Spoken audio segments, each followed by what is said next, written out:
Now what I want to do, I had a video in mind.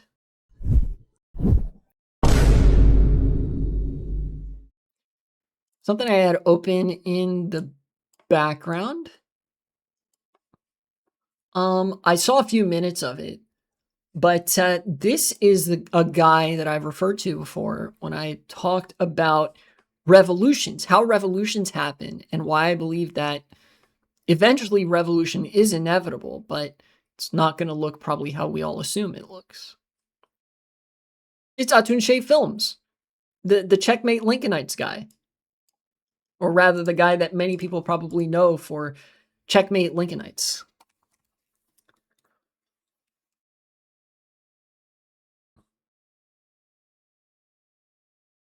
This is the video I was referring to about the revolution, the American Revolution, and how this was very informative. This video I felt like could be interesting to me. I had a couple things to say about it, not necessarily from the perspective of like disagreeing, of course, but so from Atun-Shei Films, I'm not worried about the Second Civil War. I'm not either, but let's hear what he has to say. So, 2025, crazy year, and more people than ever seem convinced that the United States of America is on the brink of some sort of major sectional crisis. You guys hear okay? The people who usually aren't worried are getting kind of worried, in other words. In Donald Trump, we have an impulsive and deliberately cruel executive who seems totally unconcerned with even the pretense of the rule of law. At his command is a roving death squad of rabid white supremacist police attempting a nationwide sweep of foreigners and dissenters that in practice feels more like ethnic cleansing than immigrant enforcement. And while congressional Democrats have proved utterly useless in countering this terror, Trump's opposition has substantial down-ballot and grassroots support. Count Dooku and his droids are striking from a hidden base. There are heroes on both sides. Evil is everywhere. But you know what?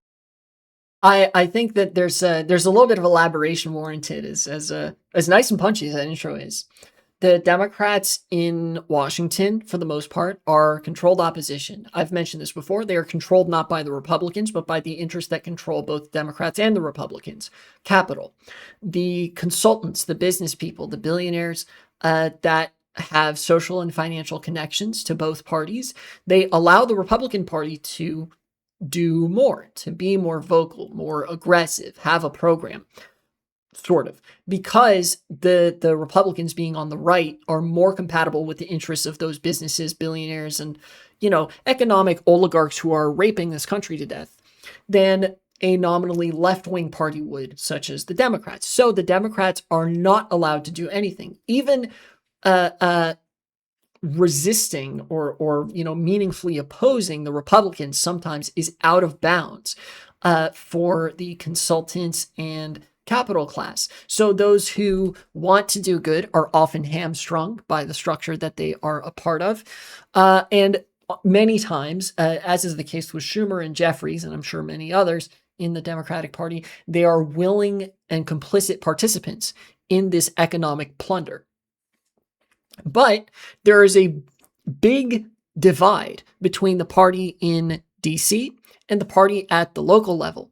At the local level, the Democratic Party looks very different place to place and is much more grassroots and is that way because it's a lot less connected to the institutions of capital, the consultants, the big, very wealthy interests. Not as connected to the local Democratic parties.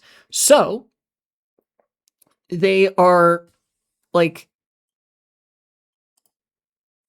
better. They're a lot better. Like local Democratic parties will look a lot more like local chapters of a social democratic party or a socialist party even in other places. They actually do have an interest in doing things, which explains this kind of contradiction. But I'm feeling pretty okay about it. And the reason why is that? I like to read history. Now, let me be very clear. Every This is historical true. circumstance is going to be wildly different, right? He goes on to explain this in greater detail, but yeah, it is a matter of like the prerequisites that are necessary for a country to be immersed in a civil war are just not present in the United States, the degree of friction, the degree of neat sectional divide, and the decay of institutional fidelity, right? Like you see civil wars like the Syrian Civil War where there were like a million different factions, and that's because it was a failed state. It was like extremely shaky ground. Uh, America just isn't like that right now. Uh, you know, people still have too much faith and connection to local, regional, and national institutions. And comparing one with another, especially as a form of half-assed divination, will inevitably be problematic.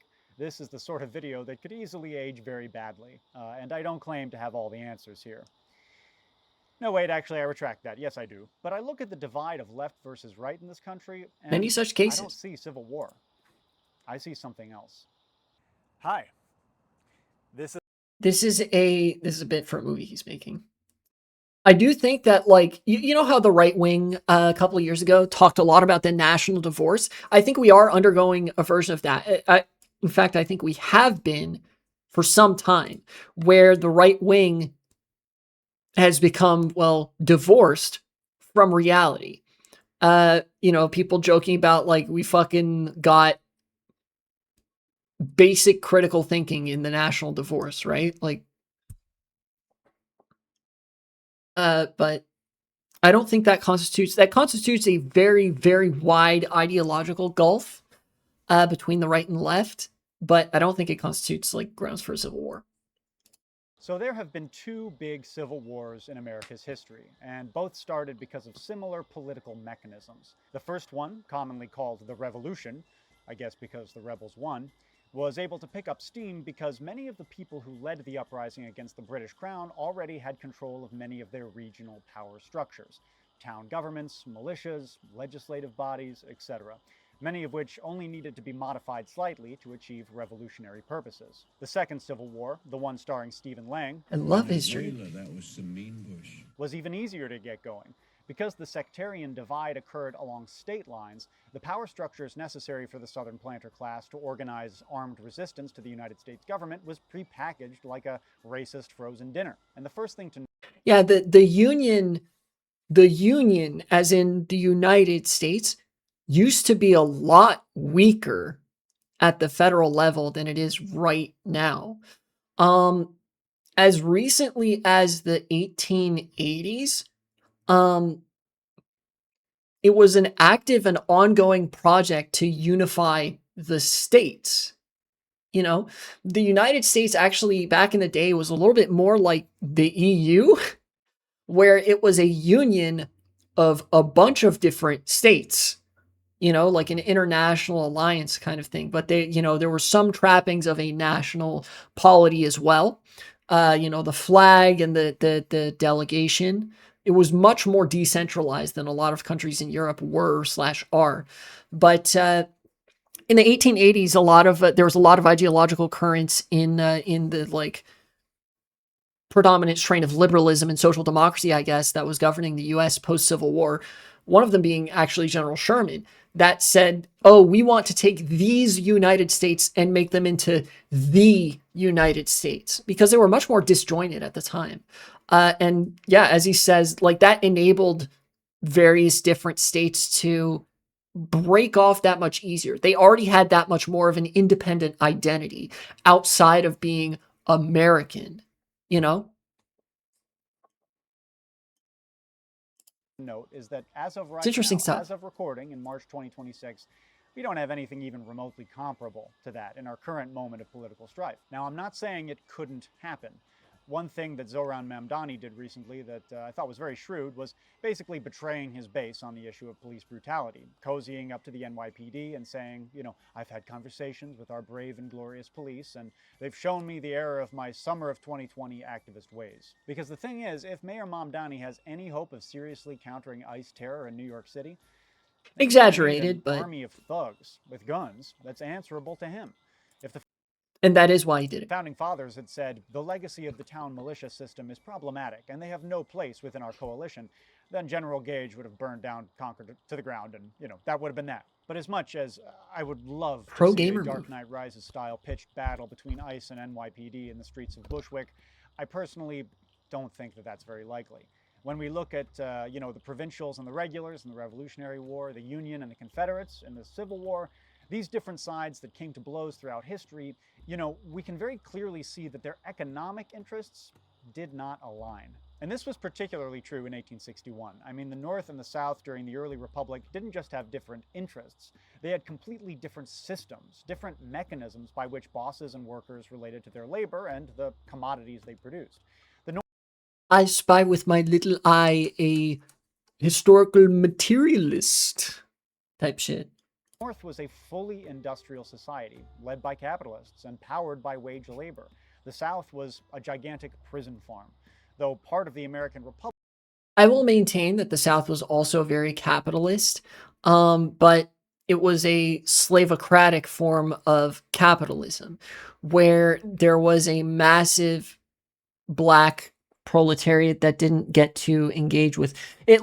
Essentially, it was capitalism made to be compatible with slavery, right? Because they were still engaging with a market system, trading for profit, growing these crops, cotton, tobacco, and so on. But instead of wage laborers, they did have some wage laborers, but they were white.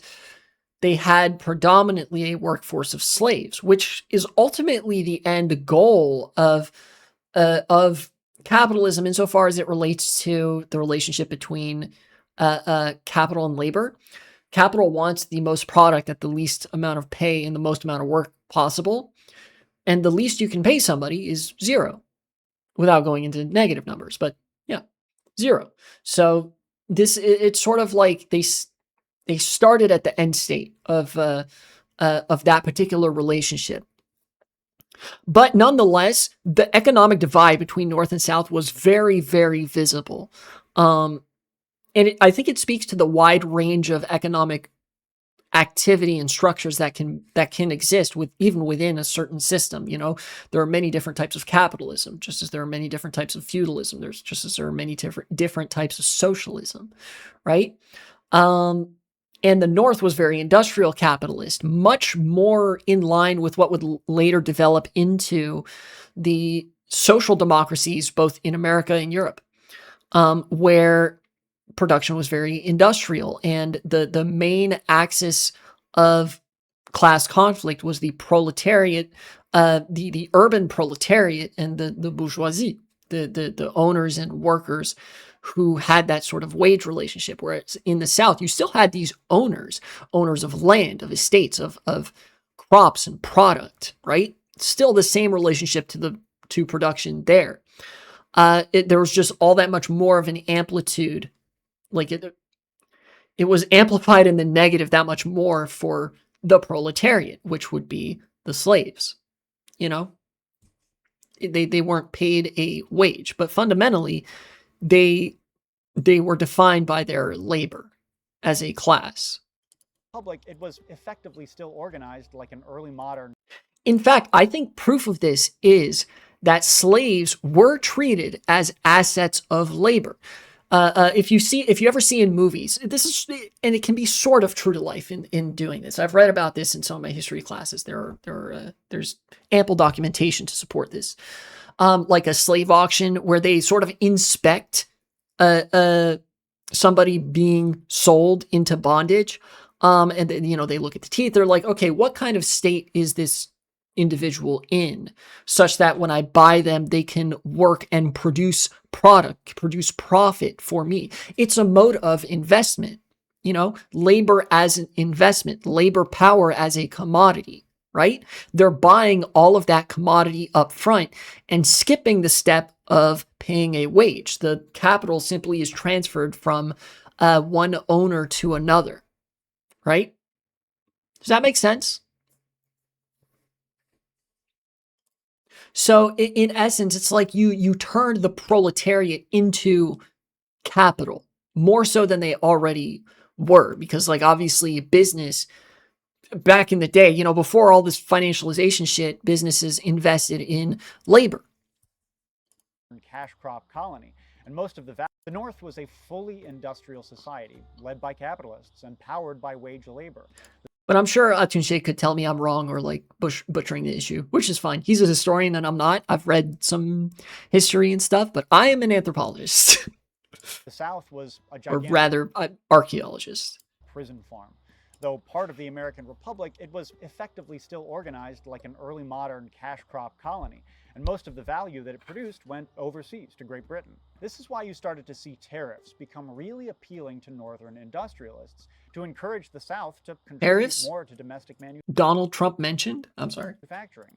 And they had this very real concern that the Southern planter class was not really pulling its weight in the national project.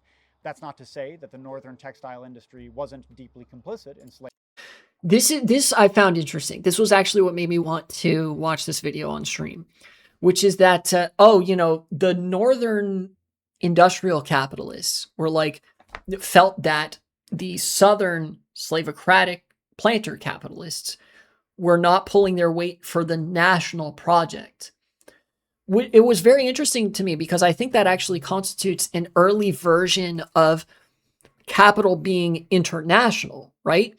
The incentives here were very much driven by the South and Southern, the Southern planters viewed it as much more profitable, much more lucrative of a venture for them to grow the cotton and the tobacco and, all of those crops that are associated historically with the South and export them elsewhere to sell them overseas, internationally. They could get that much more money and more, capital profits than if they circulated those goods internally, where the North still had an interest because, the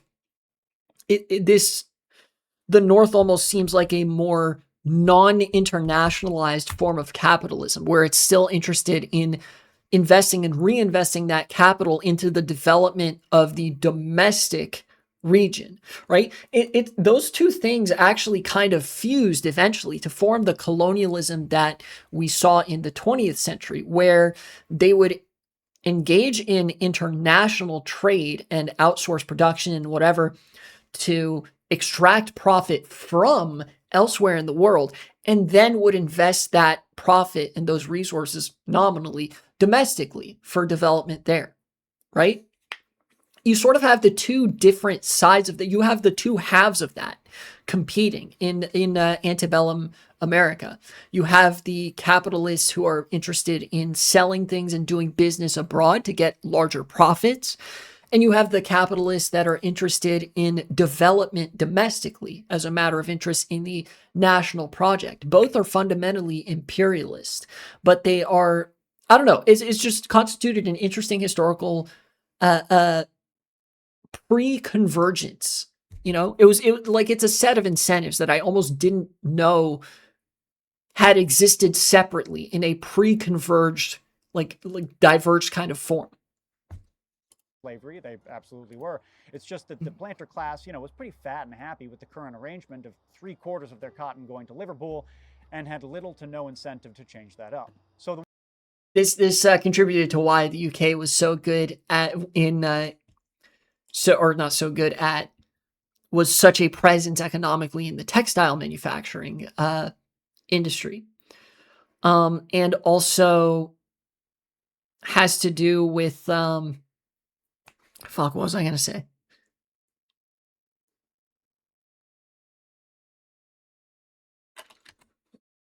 3/4 of their cotton going to Liverpool, and had little to no incentive to change that up. So the war breaks out. I was gonna say something else. I forgot. I think I forgot what it was. God dang it. I'm gonna hang on this for like fucking forever because I want to remember what I was thinking of. Maybe I'll full screen this. We can get the recommendations check afterwards. Let's see Atun-Shei in full screen. Contributed to Britain being a big player in the textile market. And what else? I'm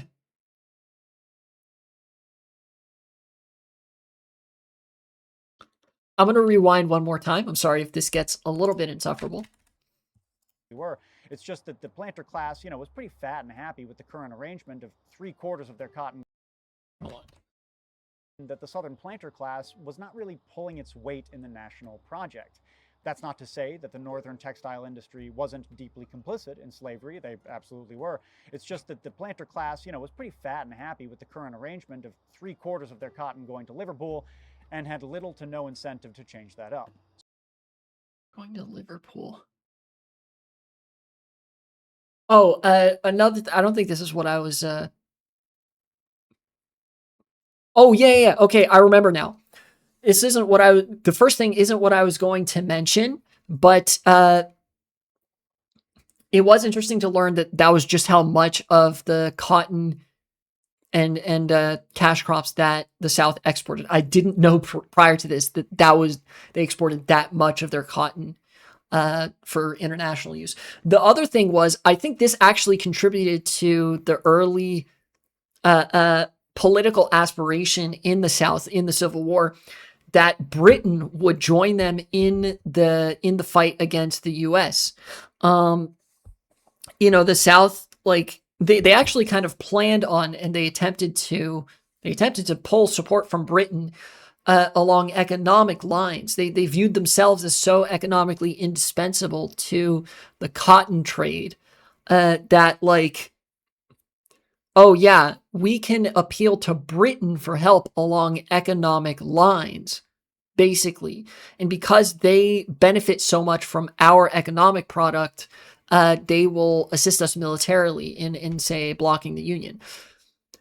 But I think that fundamentally misunderstood, number one, how hot of an issue slavery was at the time, like how toxic it would have been for Britain to throw its support behind an openly slavocratic state.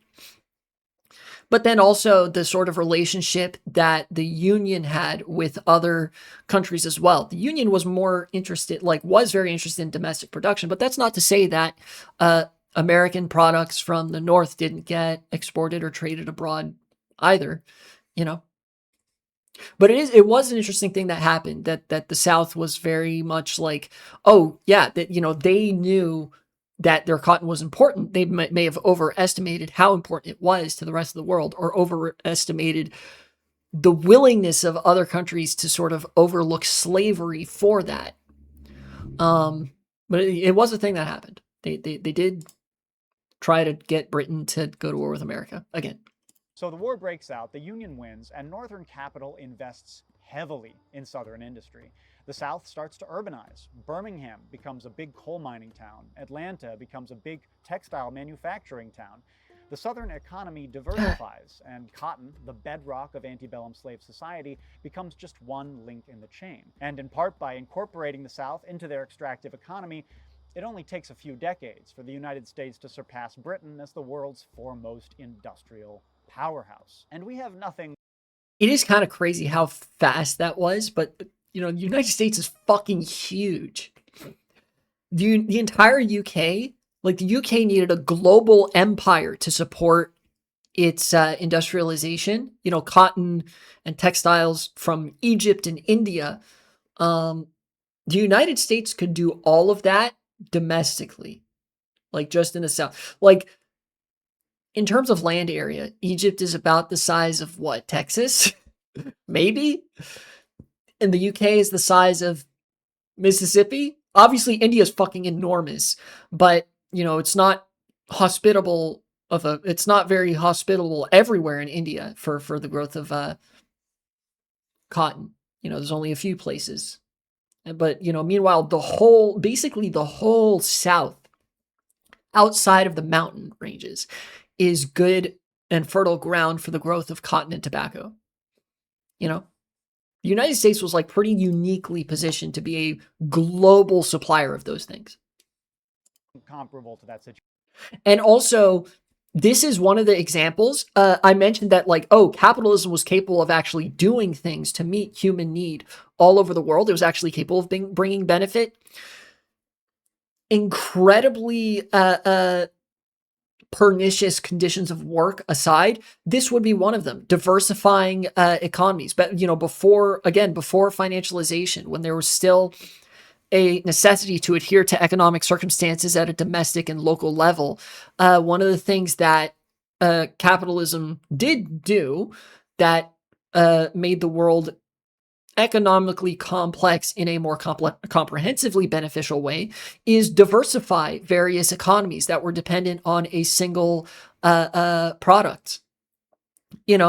Kind of before consolidation was the only method of growth and profit.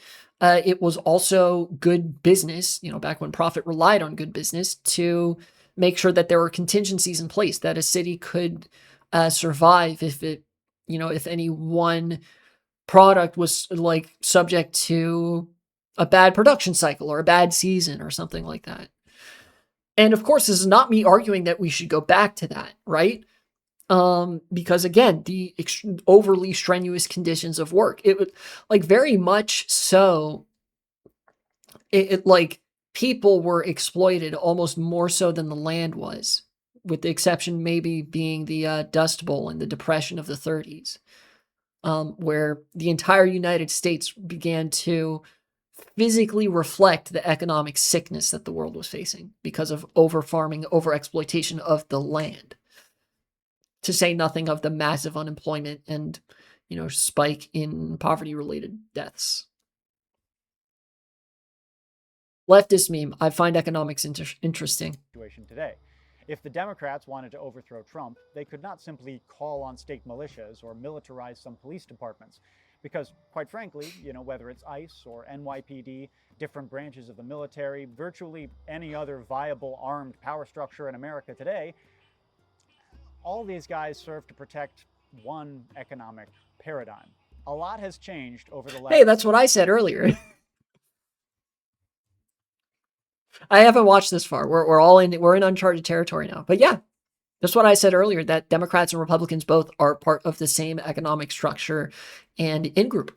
Last 10 years in American politics. What is going on? No. Stop. How? Get that out of there. I hate that this little thing exists. I wish it would stop existing. The thing that hasn't is that Republicans and Democrats are both pretty much all bought and paid for by corporations. Are Republicans and Democrats the same? No. But are their economic interests anywhere near as diametrically opposed as the Union and the Confederacy? Obviously not. This is this is very indicative, because the economic interests of the Union and Confederacy, though they were opposed, were not so opposed to constitute different class interests. They were merely going in different directions, if that makes sense. The interests of the Union and the interests of the Confederacy were both equally dictated by the capital class, just as it manifested somewhat differently in those two regions of the United States. And that is distinctly more different than the breakage between the interests, to the extent there is any, between the Republicans and Democrats of today.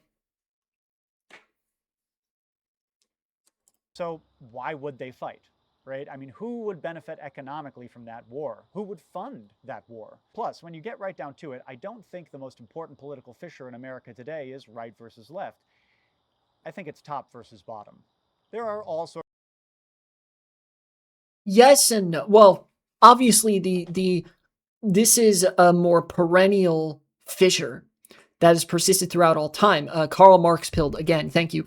The owning class versus the working class. But I think that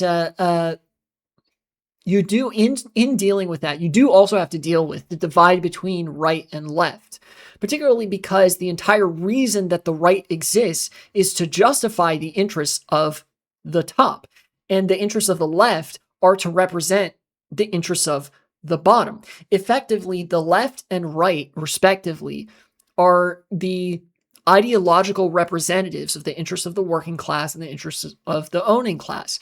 The difference is, because of the cycle of ideological production, the way that we produce and disseminate ideology, the way that we educate and indoctrinate people socially in various different forms of life, right?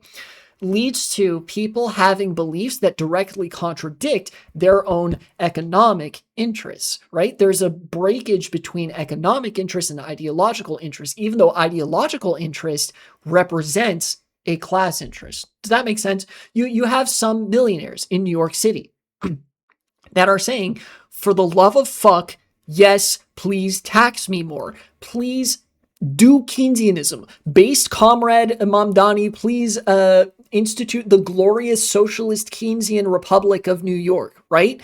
Because we don't want this city to die. You know, their education and their understanding of, you know, the city and the nation as economic units and whatever, where there's all this complicated exchange and activity happening, leads them to support things that might detriment their own personal economic interests, but support the interests of everybody, make life better for everybody, you know, and thus they land on the left. Meanwhile, a lot of the rural working class and some of the urban working class too are very taken by emotional narratives that come from the right, narratives of, well, primarily cuckoldry, and narratives of, you know, the immigrants are taking your stuff. You, the temporarily embarrassed capitalist, must mobilize to protect your own interests against the swarthy illegals, right?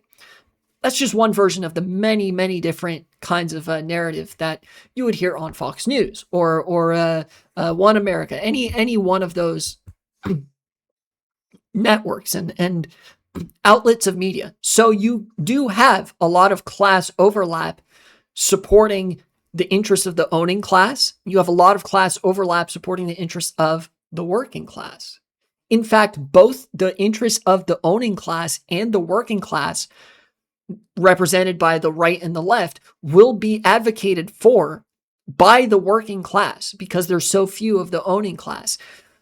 The owning class merely owns and controls all of the wealth and institutions, merely. So they act on their interests, right? So I think I don't necessarily want to say that Atun-Shei is wrong here, but I think that in order to understand how to address either of these divides, you have to understand that they're fundamentally different versions of each other. In fact, the term left versus right originates after the French Revolution. The liberals and socialists who wanted to build a more egalitarian republic in France sat on the left side of the assembly. The monarchists, the people who wanted to consolidate wealth and power in the monarch, who wanted a hierarchical order of things, sat on the right, you know? So that's the origin of the. Anyways, look, I just think that is important to understand when we're talking about this sort of stuff. But nonetheless, top versus bottom is ultimately, it's like a historical material force unto itself that transcends what we understand in the modern day as ideology. But that ideology is also very, very important and connected to, you know, class. Sorts of theories about America's current decline. Feminism, black people in Star Wars movies, Asian people in Star Wars movies. It's been the known to general happen. Concept of the gay, but as compelling as Many are saying this. I've often said this. True? all these theories are, Any I'm inclined truers to in believe chat? our current troubles really began in 2008. How to explain for those too young to remember? Obama. Okay, so there was this thing called the 2008 financial crisis, no cap.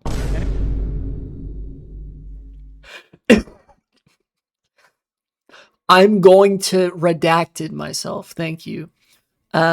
Yes, a lot of this did actually catalyze into action after the 2008 financial crisis. I remember some of this. It was pretty lit.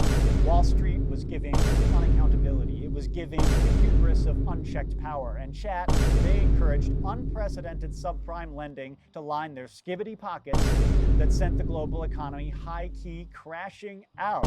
And coming, as it did right when us millennials were entering the workforce, the economic fallout pretty much guaranteed that we would never be able to build wealth and that we were absolutely, positively never going to Hogwarts.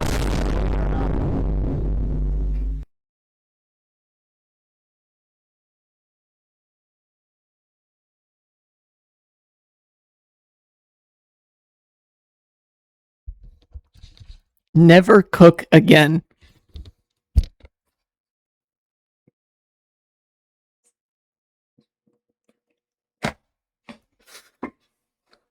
God fucking damn it.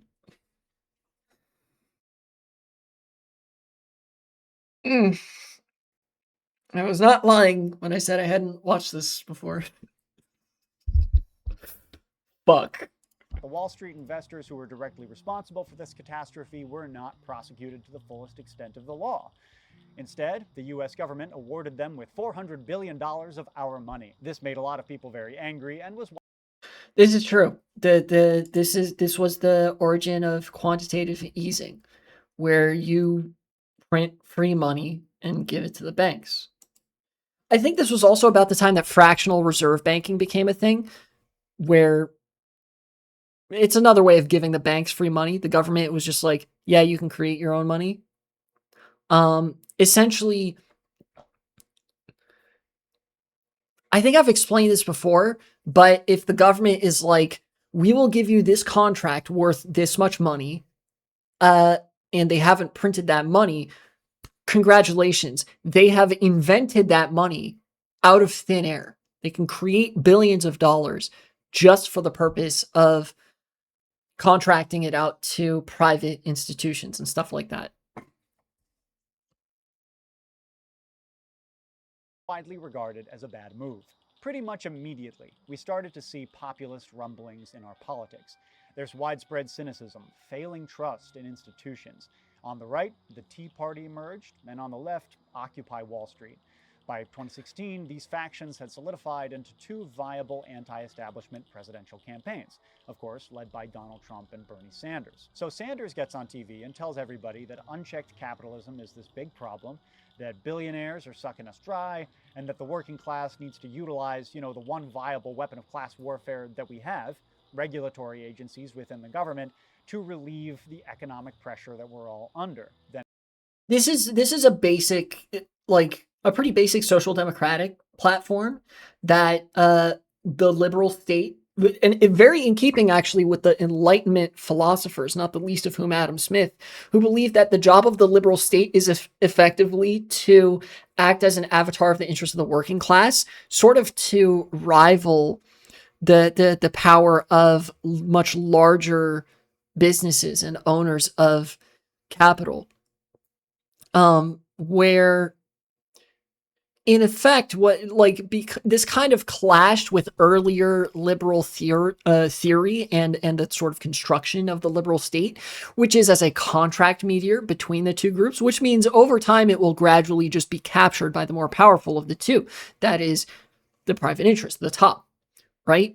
Which is why social democracy fails, is that fundamentally you're just trying to give the working class a little bit more muscle, but you're not really infringing on, or you're not really altering the class structure. There's still an owning class that's a very small percentage of society and has distinctly different interests from the working class and is far, far more wealthy,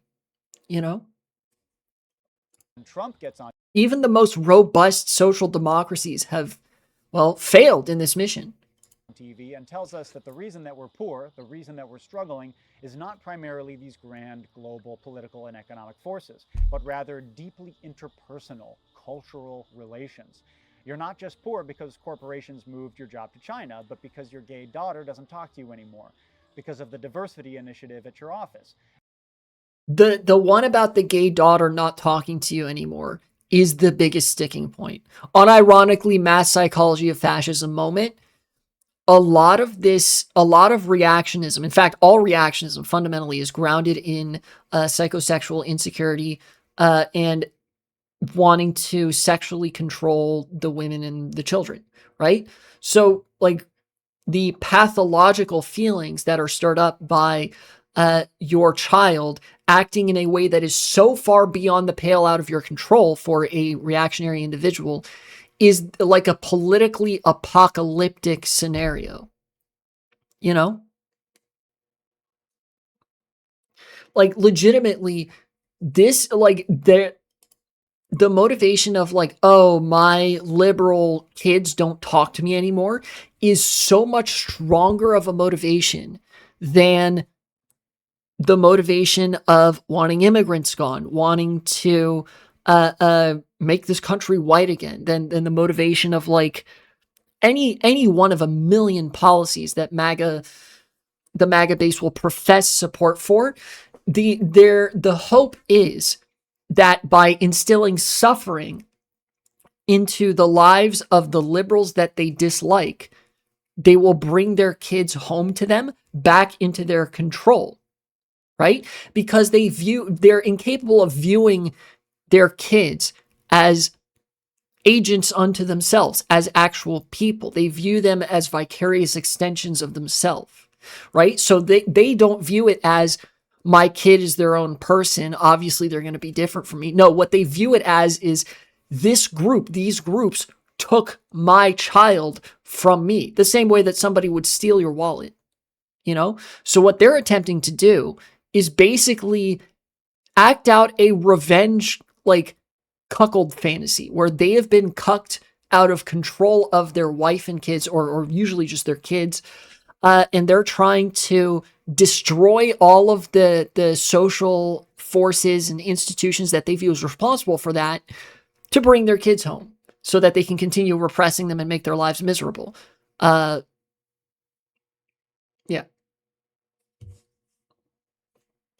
That is the basic psychology of any reactionary individual.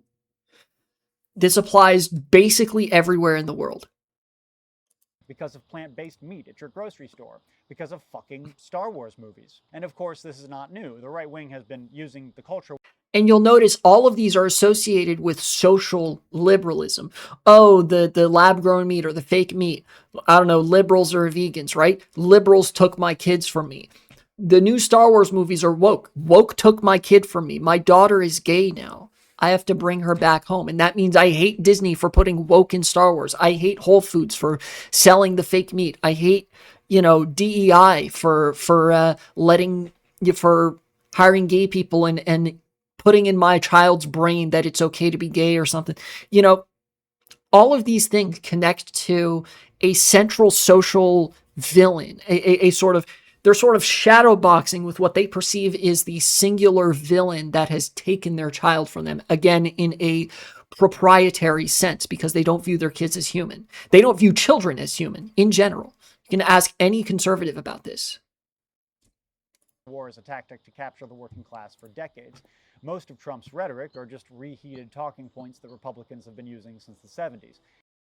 And of course, this resonates with that sort of stuff resonates with the working class because most people are working class. But additionally, people who are working class already don't have very much in their life.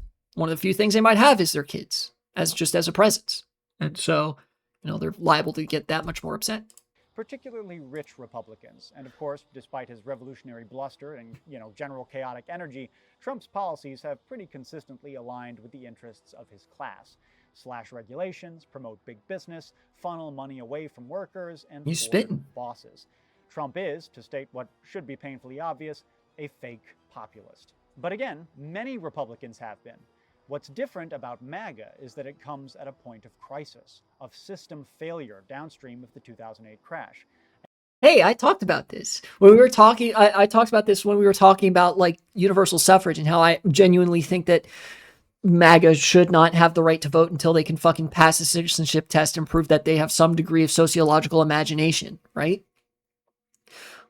Is that these systems are at a fundamental point of breakdown, and therefore drastic action is necessary in order to either fix the system if you're a social democrat or build something better if you are a socialist, or honestly at this point, your average liberal. And 9/11 and the Patriot Act and, whatever, a lot of stuff. But the unsustainability of our economic system has become impossible to ignore, is the upshot. And something's got to give. It's overly simplistic to say that. I really like how the AR platform looks, gotta say. Also, is this on the wrong way? This site looks like it. I'm gonna trust him that no, it isn't, because he's into firearms more than I am. It's a weird looking site though. I haven't seen one like that. Fascism is merely a capitalist tool of class warfare. Italian fascism, in particular, was much more complicated than that. I think that there's some truth to this, but also I do want to push a little bit. Italian and German fascism were very much not solely tools of class warfare. They had interests in nation building and imperialism in ways that were actually not aligned with their capital class. They permitted, or like, they didn't permit organizations of the workers per se, but they were willing to use some of the institutional might of social democratic institutions to rein in the capital class into the national interest, or what they perceive to be the national interest, right? Modern fascism, I think that classical fascism was actually lightning in a bottle because of a rapidly industrializing world. And I think that now, given modern circumstances and a world where neoliberalism exists, I think fascism in its classical form is basically extinct. You know, outside of areas of the world where conditions would basically be analogous to those of 1930s Germany and Italy, I think fascism kind of can't exist anymore. And what I mean by that is not that fascist ideology isn't capable of existing in any form. That's not what I mean. But the kind of drastic, extreme, like violent action that these governments took, the wars of mass death, the massacres of their own population, the sort of stuff that viscerally upsets us is not possible anymore because of the sort of internationalization of capital, right? I've explained numerous times, you look at modern fascism, you peel back the hood, you look under the hood, you peel back the layers. What is it? It's neoliberalism, right? It's just neoliberalism with many of the trappings of fascism, right? When it comes time to actually do the fascism, when it comes time to declare martial law and to send in the state thugs to kill people en masse, to round people up, to put them in the concentration camps, they drag their feet. And sometimes they don't do it at all. They chicken out. Why? Because they're not actually ideologically committed to a project of fascism. They're not really fascists. They're neoliberals that are using fascism and its trappings, right? And it's bad for business, doesn't necessarily contribute to financialization and the plunder of the economy to put all the gay people in the camps, right? You have to keep up some degree of neoliberal business as usual in order to accumulate wealth faster, because fundamentally that's all they want, to accumulate wealth faster. There's very much like no longer the sort of national interest that drove classical fascism to do what it did. Fascism is a very internationalist ideology, which is very dissonant from classical fascism. I think it's, again, it's much more a neoliberal thing where the international capital class will be aligned on the far right, but not behind any sort of national imperial project, rather just in a effort of the same boilerplate exploitation and accumulation that they've always done, just faster and sort of enabled by governments instead of flaccidly hindered by them. Does that make sense? But American fascism in the 21st century is just fundamentally about class. Oh, well, there we go. He explains he explains this right here. I guess, we wouldn't disagree at all, even remotely. So go off. Billionaires are using it as a shield to deflect workers' vengeance away from them and toward scapegoats, immigrants, intellectuals, bureaucrats, LGBTQ people, and so on, while they turn this. Your girl is on the same wavelength as Atun-Shei. What can I say? I'm pretty well educated myself. Seriously, I aspire to that so much. Crisis into an I aspire to being well educated. Opportunity to dismantle what few obstacles to absolute power still remain in front of them. We will be reeling from the damage that MAGA has done for decades, possibly generations. But as a symptom of class anxiety, it's actually pretty easy to treat, and we wouldn't need to destroy capitalism to do it. Sorry. The way I see it, to treat, maybe. To cure, we would. You can treat the symptom of a disease without curing the disease, right? There are cancer treatments that can prolong your life. But the cancer is in too advanced of a stage, for the treatments to get rid of it, if that makes sense. Social democracy, as I've laid out, is capable of treating a lot of the contradictions and ills that capitalism subjects society to. The accumulation, the deregulation, the consolidation of power. Social democracy is very capable of addressing those things, of treating those illnesses or treating those symptoms, those ailments. But it is incapable of restructuring society because fundamentally it is still that same structure, right? You're simply convincing the disease to be less destructive. Of course, the disease over time, we've seen this with social democracy in the past. The disease just erodes away at the treatment. It just erodes away at social democracy, right? What Atun-Shei is talking about, we have done before and it failed. Genuinely, capitalism as a set of incentives always leads to this point. It is actually time for us to reorient our political efforts towards building a new system. That takes a lot of time, and it's going to involve social democracy along the way. But fundamentally, you can't comprehensively fix the problems of capitalism with it still being capitalism. Even if you're a reformist, even if you do most of this through reform, it's going to be a different system by the time you're done with it. It's not going to be capitalism anymore. Because if it's still capitalism, if it is still fundamentally about profit, the accumulation of wealth, and, exploitation of people and resources, then you're gonna eventually just wind back up at the same point of crisis anyways. You've just rewound the clock. You're gonna have neoliberalism too. Neoliberalism. There's gonna be strippings of the regulatory state. Again, they're gonna undermine workers' movements and participatory democracy. Again, because those things are threats to capital. If you allow capital as a system and set of incentives to exist, you're going to experience the same problems. You can't fix this without doing something that isn't capitalism, right? Social democracy can treat it, but it doesn't fix it.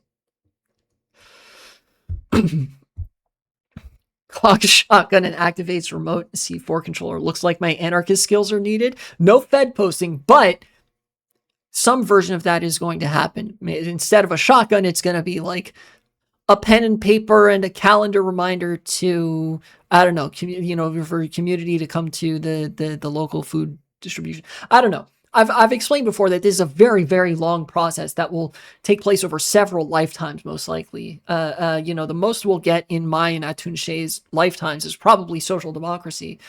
But that doesn't mean the fight is over. Like he's said, there needs to be parallel structures of power in order for this to be supplanted. And I think we've got a long way to go yet before things are dire enough for meaningful solutions to be field tested. But ultimately, just getting social democrats in power to do social democracy. Well, even beyond that, just doing social democracy, restructuring the state to be social democratic is not enough. An excellent way to take the wind out of MAGA's sails would be some extremely mild and eminently achievable wealth redistribution. Just raise taxes. Oh, taking the wind out of MAGA's sails, though? Yes, I will agree. It is possible to take the wind out of the sails of the MAGA movement to, if not obliterate it entirely, because, as long as capitalism persists, you will always have reactionism, the elements of reactionism, and the seeds from which it springs, the sort of means by which you could reconstruct it. You can't actually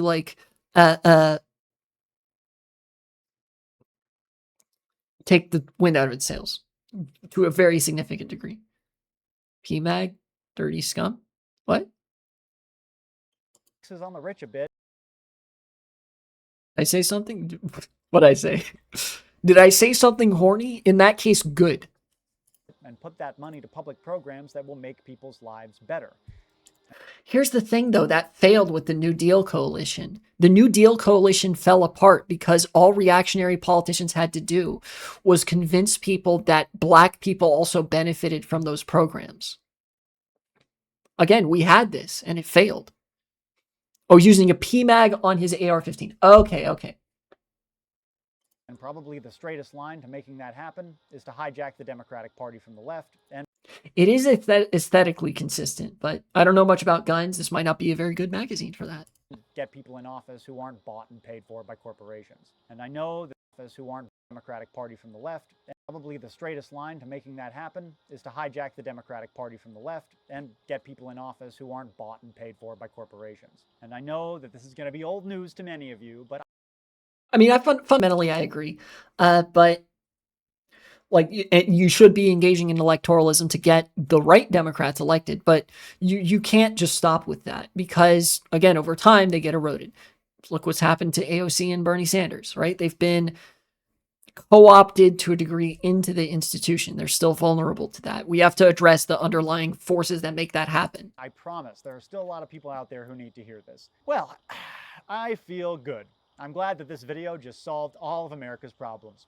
Second Civil War successfully averted. Not going to need this anymore. You're welcome. Don't even worry about it. There's just one minor problem. Critical ecosystems are at risk of collapsing. If current rates of biodiversity continue, every critical ecosystem is on a pathway to collapse. The rate of extinction is tens to hundreds of times higher than the average over the past 10 million years. National security risks from ecosystem migration will rise as development begins to reverse. Serious and organized crime will look to exploit pandemic control. Yeah, I guess we did kind of not discuss the elephant in the room being climate change. Capitalism is just fundamentally incompatible with planet Earth. Has been for quite some time, but honestly, a lot of times, like environmental conscientiousness is not often a very effective rhetorical lever to convince people that aren't already convinced. But yes, legitimately, this is completely like you have to throw out capitalism entirely, nuke it from orbit, get it out of here. Not literally, but like, especially with the degree to which that the development of capitalism is has been so closely tied to the fossil fuel industry and to those patterns of fuel consumption, exploitative patterns of fuel consumption. PMAG is in pro-mag, okay, which is dog shit. I see. Sources of economic insecurity become. And you thought this video would be hopeful. I got you guys. Good. Of course, there's going to be a second American Civil War. It probably just won't have anything to do with MAGA. There will be civil wars everywhere in the 21st century. That's probably true, because we're currently undergoing Earth's sixth mass extinction, and irrevocable global ecological collapse is already underway. I've been thinking a lot about this report recently called Global Biodiversity Loss, Ecosystem Collapse, and National Security. Yes, that's what a fucking name for a report. Jesus Christ. right. I printed it out like a boomer. Now, this was not written by some hippies in a tree sit, but rather some less fun but more credentialed people in His Majesty's government. And the gist of the report is British academics. Very bad. Climate change is not coming. It is here, and it's been here. I know this might be hard for folks up in Ohio or whatever to understand, but I live in Louisiana, and I'm telling you, it's here. In fact, the report talks about how increased immigration from Latin America, a major factor in both the rise of MAGA and the increasing influence of Mexican cartels, has been fueled by blight in coffee crops and food insecurity. The Mexican government recently has been like making headway against the cartels, which is pretty cool. But again, small peanuts compared to the fucking global ecological collapse. Caused by erratic weather patterns, which are of course exacerbated by climate change. Ecosystem collapse caused by human industrial activity, particularly in high-income countries, has already destabilized your country without you even knowing that that was the reason. The reports to make all your firearms into unreliable firearms? Ah, yes, classic. My gun jam type shit. says that the average size of monitored wildlife populations has declined by 73% over the past 50 years. That's probably not good. But those are all just animals out in the woods, and who gives a fuck about them, am I right? Well, it turns out that nature is a foundation of national security. Biodiversity loss is putting at risk the ecosystem services on which human societies depend.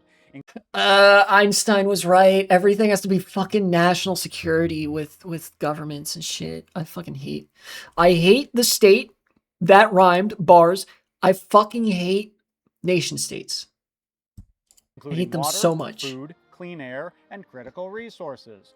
The impacts will range from crop failures, intensified natural disasters, and infectious disease outbreaks to conflict within and between states, political instability, and erosion of global economic prosperity. Increasingly scarce natural resources will become the focus of greater competition between state and non-state actors, exacerbating existing conflicts, starting new ones, and threatening global security and prosperity. Lovely, lovely. There's a lot happening in the 2020s that has recent historical precedent, and I think we can glean some comfort from that, right? Some hope that this too shall pass. But anthropogenic climate change is truly unprecedented. Never before has a single species on planet Earth done so much. Quick question from trans girl that I'm a bit worried about. I'm 2 months into estrogen and I'm lactating. Is that normal? No, that is not normal. You should consult your doctor about that. It's probably not apocalyptically bad, but I actually, when I talked to my doctor when I first, started estrogen, he gave me some papers. We talked about it, and no, you should not be lactating. Is the thing. So, yeah. Look, you're not gonna die or anything, but just like talk to your doctor. Well, I've been having some issues too, but it's just important to talk to your doctor about this sort of stuff. Yeah. Damage and exerted. It is like take solace in the fact that this is a known quantity. It's not like it's unknown in transgender medicine for this to happen. Such pressure on the biosphere as a whole in such a short period of time. Climate change won't be the apocalypse, but it will be very, very, very, very. Just like some clear liquid, probably nothing interesting. Yeah, probably nothing too interesting. Very bad. Possibly only matched in severity by events like the Bronze Age collapse, the Black Death, or the Great Dying of the Americas. Yeah, I was actually, I was waiting for an opportunity to mention this. I kind of wanted to let him speak for a while. But yes, this is going to be like apocalyptic. It's going to be bad. We are cooked. The world is cooked, etc. But we are going to survive this as well. This bodes well for human cheesemakers. This will be great for the mommy milkers cheese market. Yes. But no, what I was gonna say is that like simultaneously I can acknowledge, yes, we are cooked, ecological collapse courtesy of capitalism, great, thank you. But also we've survived things like this before. For instance, the Black Death, the plagues of Marcus Aurelius's time. I forget what they're called. They have a pretty distinct name. I keep forgetting it though. And the Bronze Age collapse. That's like one of the biggest societal collapses in human history. Hot. Anyways, one of the biggest collapses in human history, and things improved afterwards. There was a recovery period. We survived that, and here we are today, right? Things are going to get much, much, much, much worse. Essentially, we're already careening off the cliff, and politics right now and in the future is going to revolve around how to break our fall. We're going to hit the bottom. It's just a matter of breaking our fall on the way there to minimize the damage to both human life and infrastructure that supports human life, and slowly crawling our way up the other side to recover from this global crisis that will last several decades. Bronze Age collapse where the Phoenicians get down to business to defeat the Huns. Real question for humanity is simple. Bush or no Bush? Many are asking this. I have a controversial answer. Why not both?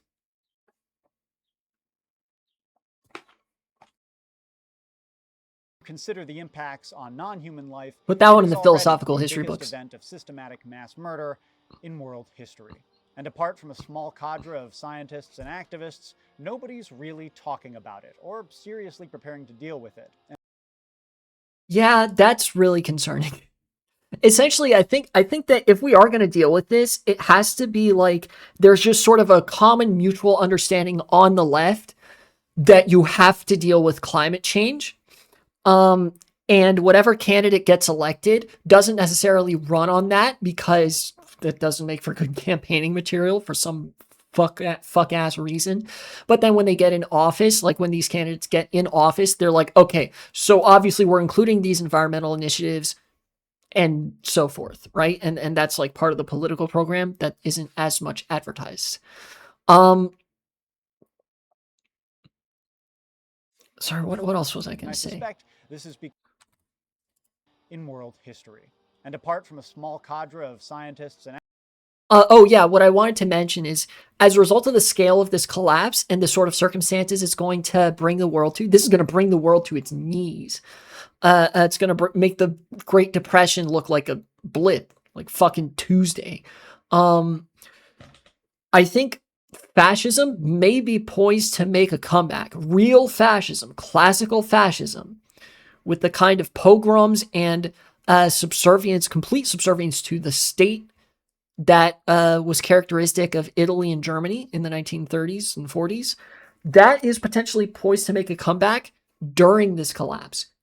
After this collapse is like already started. Yeah, that is hot. The world on its knees, that's crazy. The head must be incredible.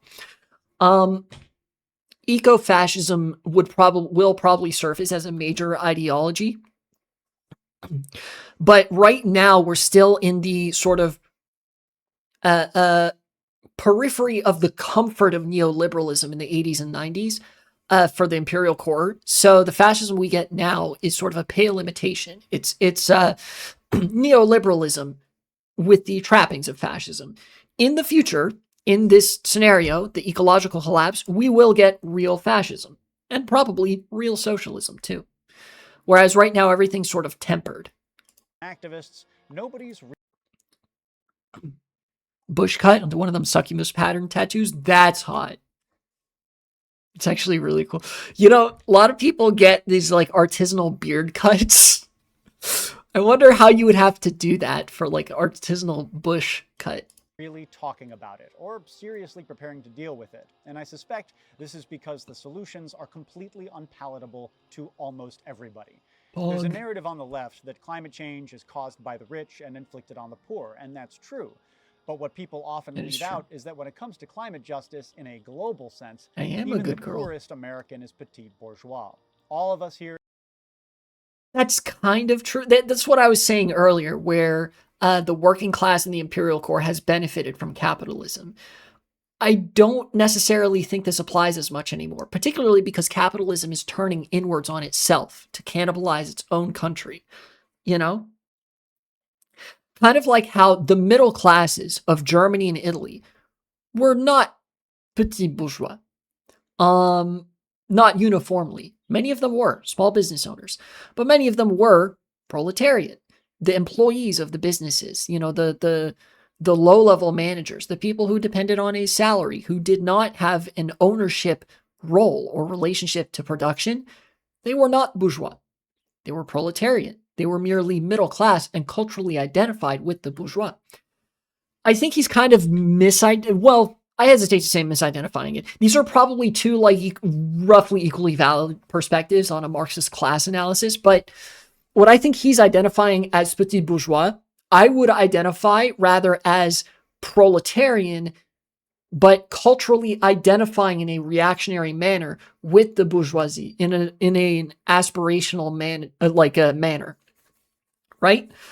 This is, you know, it's why a lot of the working class votes Republican. They aspire to that position. They are socioculturally identified with the not just the petit bourgeois, but the bourgeois, even though their real status is proletarian, you know? So America, the working class of America, I would contend, is not petit bourgeois, but they act petit bourgeois. They identify with that. Economically, they are proletariat. Is it weird capitalism hasn't caught on to me that a reactionary middle class would be key to maintaining capitalism? Well, it kind of did. You know, fascism caught on to that in the 1930s. that a reactionary, the proletarianized middle class and a primed mass of workers is key to supporting capitalism. And a lot of the neoliberal project of the 80s, 90s, 2000s, and indeed now is trying to tool the middle class to act on its economically reactionary impulses to support capitalism because it benefits them. That's why, if you listen to the Democrats, both Democrats and Republicans are hammering away on this. They only ever talk about the middle class, the middle class, the middle class. They've very much caught on to this. The problem is, at a certain point, because the middle class they are appealing to is fundamentally proletarian, they are being further proletarianized, further pauperized. The middle class is sinking further and further into the indistinguishable masses of the working classes. Essentially, the middle class proletarians are no longer capable of culturally distinguishing themselves as middle class. They may still be labor aristocracy in relation to the proletariat. They may have more wealth nominally, but fundamentally they are experiencing the same troubles and are less and less capable of deluding themselves into thinking that, they're the middle class. They're the dignified heart and soul economically of this country, right?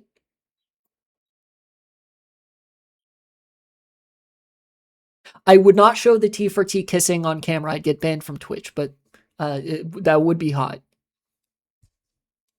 In the global north are united along class lines in the idea that this actually plays into what I said at the start of this, that there's a fundamental breakage between class and ideology, and why the ideological divide is actually so important, because a lot of the people who are ideologically pro the capital class are themselves proletariat.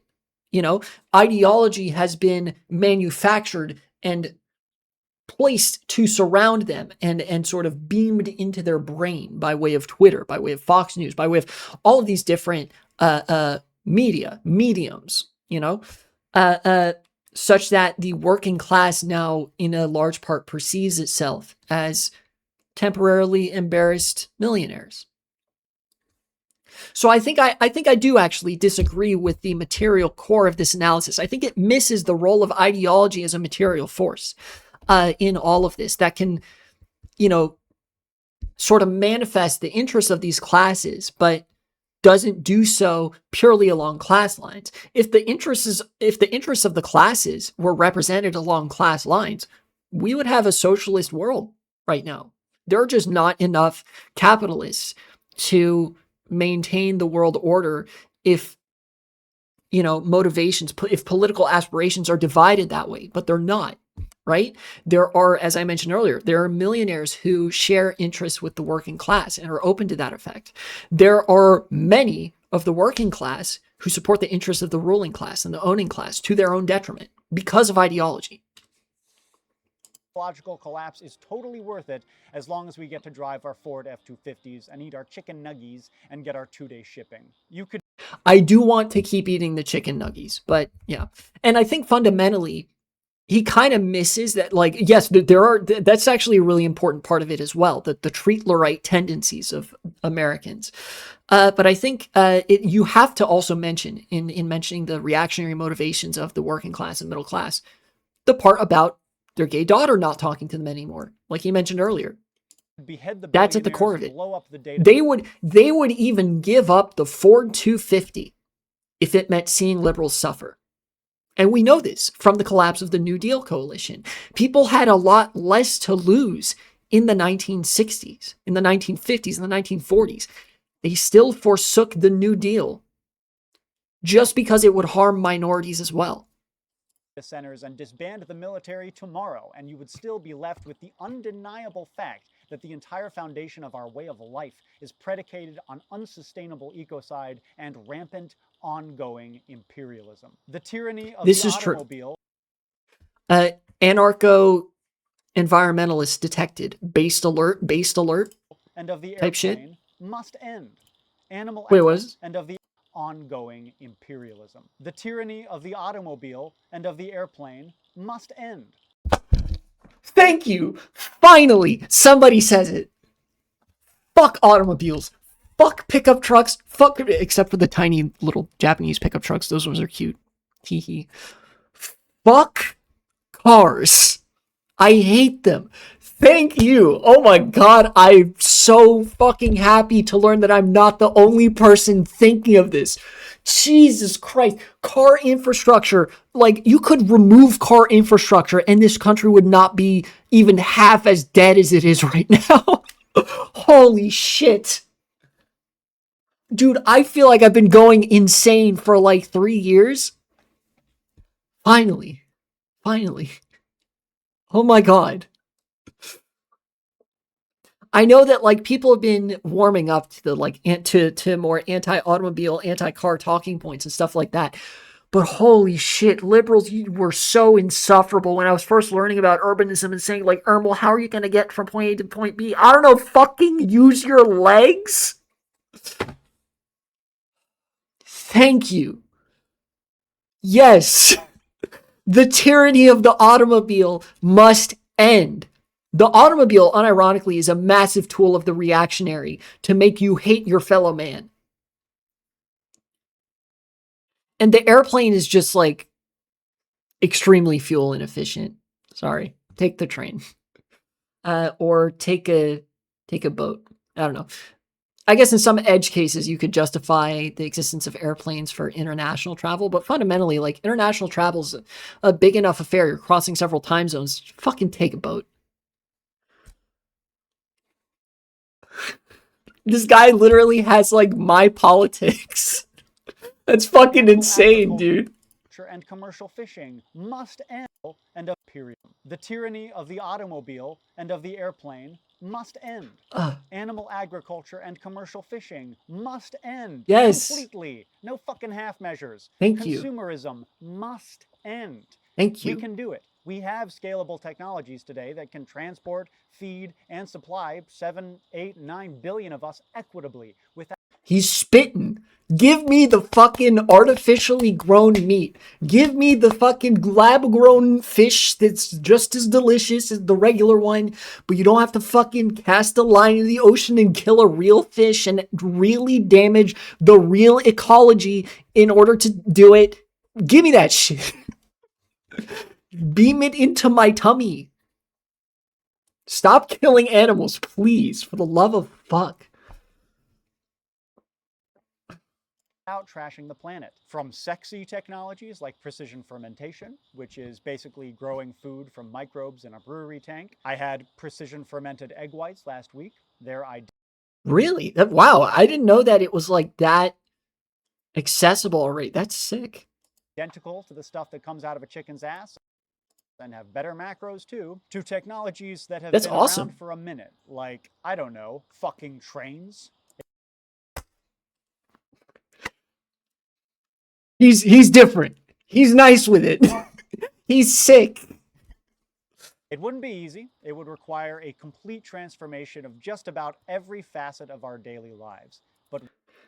And this is one of the things where I think like it's necessary to destroy le capitalisme sauvage. It's like necessary to destroy capitalism to do any of this, because especially in America, capitalism is so contingent on like alienation and dehumanization. It, to a large extent, depends on airplanes, cars, and animal agriculture, exploitation of people, animals, and resources. You know, cars facilitate an alienation that keeps goods flowing. Airplanes facilitate the easy transfer of goods internationally, and capital rather internationally.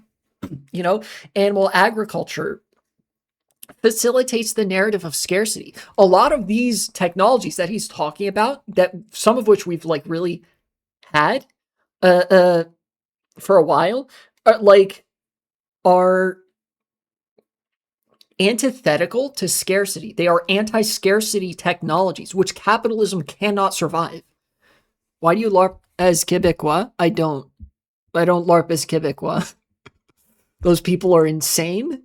I'm not really. I think some of them are nice, but no, I think le capitalisme sauvage is François Mitterrand. No? Hold on, let me look that up. I forgot where that quote's from. Okay, Pierre